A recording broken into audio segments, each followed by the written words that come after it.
Good morning classes. आज हम पढ़ेंगे हिंदी व्याकरण में पाठ 15। पाठ का नाम है अपठित काव्यांश। ठीक है, अपठित किसे कहते हैं? अपठित होता है जिसे पहले पढ़ा न गया हो, जिसे हमने पहले ना पढ़ा हो उसे कहते हैं अपठित। ठीक है, बुक है आप लोगों के पास तो खोल लीजिए। ऐसा काव्यांश जिसे पाठ्य पुस्तक में पहले से पढ़ा ना गया उसे कहते हैं अपठित काव्यांश। अपठित काव्यांश के साथ कुछ प्रश्न दिए जाते हैं जिनका उत्तर लिखना होता है आपको। इन प्रश्नोत्तर के माध्यम से विद्यार्थियों की अर्थ ग्रहण क्षमता और भाषा ज्ञान की परख की जाती है। ठीक है, अब मैं आपको बता दूं कि अपठित काव्यांश करने की टेक्निक क्या है। जो भी पेपर में आपको अपठित काव्यांश आएगा उस काव्यांश को पूरी तरह पहले पढ़ो, एक बार, दो बार, तीन बार, ऐसा पढ़ो कि उसका जो भाव है वो आपको समझ आ जाए कि उस काव्यांश में कवि कहना क्या चाहता है, कवि के कहने का भाव क्या है। पूरी तरह अर्थ समझ नहीं आए कोई बात नहीं, लेकिन कुछ उस काव्यांश के भाव को आप समझो। ठीक है, उसके बाद उसके प्रश्नों को पढ़ो। प्रश्नों को पढ़ने के बाद काव्यांश को वापस पढ़ो और उन एक एक प्रश्न के उत्तर को जांचो, कौन सा उत्तर किस काव्यांश की किस पंक्ति में होना चाहिए। ठीक है, उसके बाद जब आप उत्तर लिखो तो उत्तर जो है आपने काव्यांश के प्रश्नों के उत्तर हमेशा अपनी भाषा में होते हैं, काव्य की भाषा में नहीं। क्योंकि गद्यांश के उत्तर हम क्या करते हैं, इस लाइन से लेके इस लाइन तक गद्यांश का उत्तर है जी हमने लिख दिया, लेकिन काव्यांश का उत्तर ऐसे नहीं होता। काव्यांश का उत्तर होता है अपनी भाषा में, काव्य भाषा में नहीं। ठीक है, तो इन बातों को अगर आप ध्यान में रखोगे तो आप अपठित काव्यांश के उत्तर दे पाओगे। अब देखिए, अपठित काव्यांश को पढ़कर पूछे गए प्रश्न का उत्तर देते समय निम्नलिखित बातों का ध्यान रखना चाहिए। पहला है, काव्यांश को बार बार पढ़कर उसके भावार्थ को समझने का प्रयास करें। यही मैंने पहले कहा।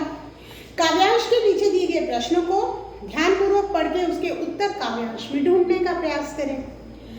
काव्यांश की पंक्तियों को वैसे ही न उतारकर उनके भाव को अपनी सरल भाषा में लिखना। भी भाव आपको समझ आ जाए, उसका थोड़ा बहुत मतलब as it is word to word, line to line अर्थ समझ नहीं आता कोई दिक्कत नहीं, लेकिन उसके भाव समझ आना चाहिए। तो हमने अपनी भाषा में उस भाव को समझकर उसके उत्तर देने हैं। जितना पूछा जाए उतना ही उत्तर लिखें।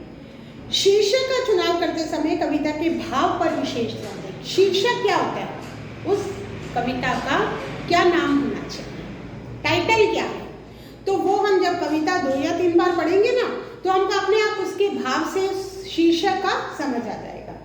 विकल्पात्मक प्रश्नों के उत्तर में दिए गए सभी प्रश्नों को, विकल्पों को ध्यान से पढ़कर कविता की पंक्तियों के भाव से मिलाकर सही विकल्प का चयन करना चाहिए।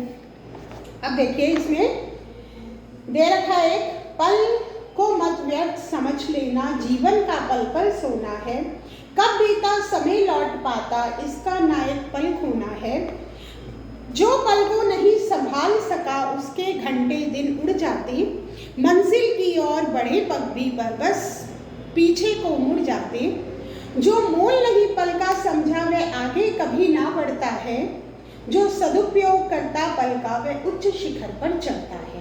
तो यहाँ पर पल अर्थात समय का महत्व दिया गया है। समय के बारे में, पल के बारे में बताया गया है कि हमें समय का एक क्षण भी व्यर्थ में नहीं खोना। ठीक है, जीवन का पल पल सोना है, एक एक क्षण जीवन का सोने के समान है, स्वर्ण के समान है, गोल्ड के समान है। कब बीता समा लौटा है, समय कभी भी बीता हुआ वापस लौटता नहीं है, तो एक बार चला गया वो चला गया।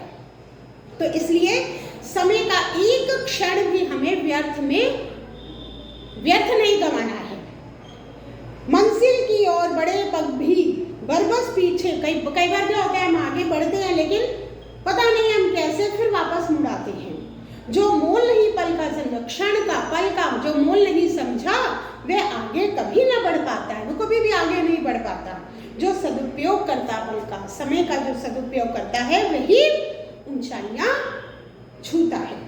तब देखिए प्रश्न जैसे जीवन के हर पल को कवि ने किसके समान बताया है? किसके समान बताया है?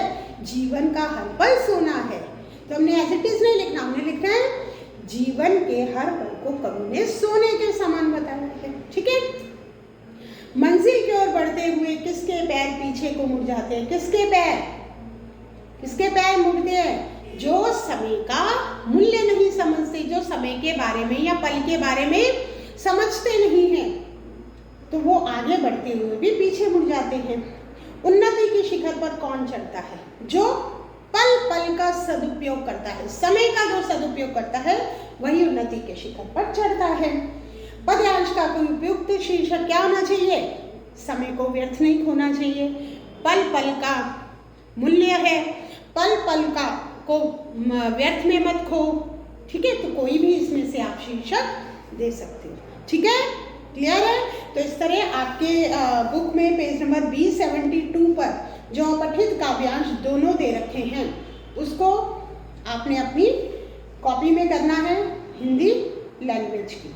ठीक है, और अभ्यास का प्रश्न क ख भी आपने अपनी कॉपी में करना है।